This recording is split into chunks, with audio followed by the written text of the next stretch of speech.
وہ خواتین جو حج پر جا رہے ہیں وہ ان کی وہاں شادی فرما دیں گی.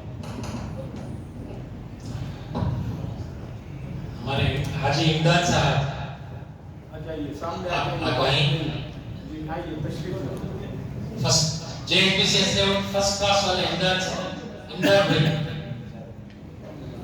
بھائی شیخ ہدایت اللہ بھائی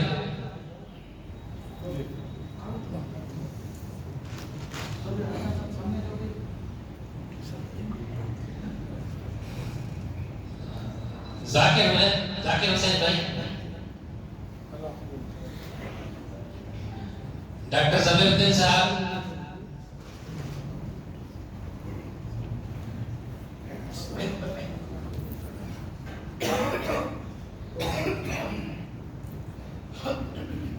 عبد الرحیم صاحب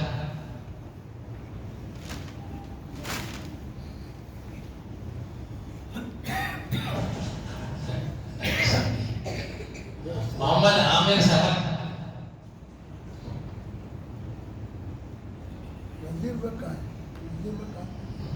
سراج الدین صاحب محمد عامر صاحب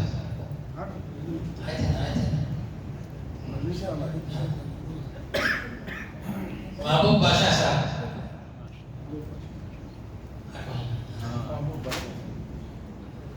شبیر احمد صاحب سامنے آ جائیں بھی شبیر احمد صاحب انصر بھائی ناصر احمد صاحب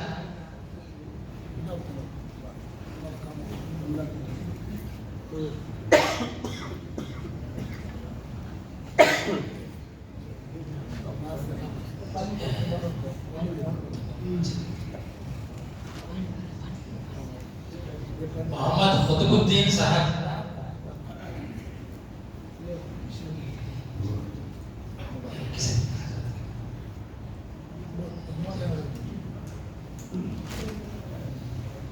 ماہین سعود صاحب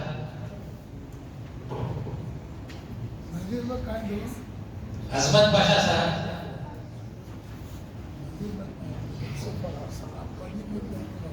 نذیر بیگ صاحب کو ذرا سامنے آئیں ممبر کی طرف آ جائیں ہمارے وائس پریزیڈنٹ نذیر بیگ صاحب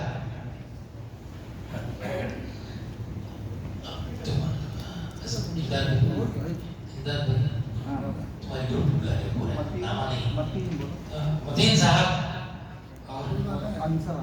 انصر احمد صاحب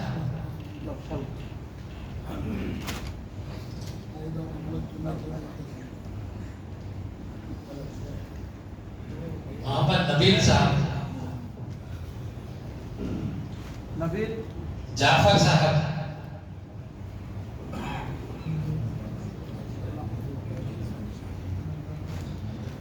نفیس الدین صاحب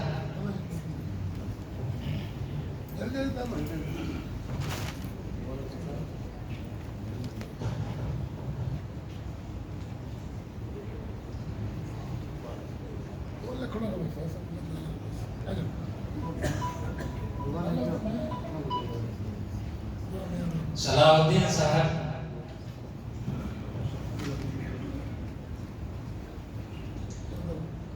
تبریز صاحب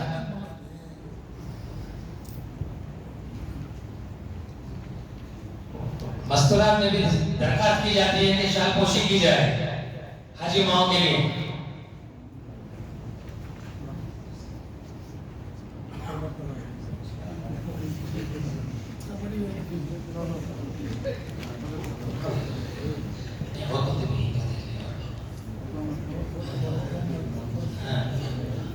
اور کوئی حاجی صاحب ہیں تو جو ہمارے پاس نام نہیں ہے مہربانی سے آ جائیں عارف اللہ صاحب اللہ کے گھر کو جاری کا تو آؤ ہم نہ بھی ملے سب کا ہو جاتا ہے ڈاکٹر ضمیر صاحب باہر ہی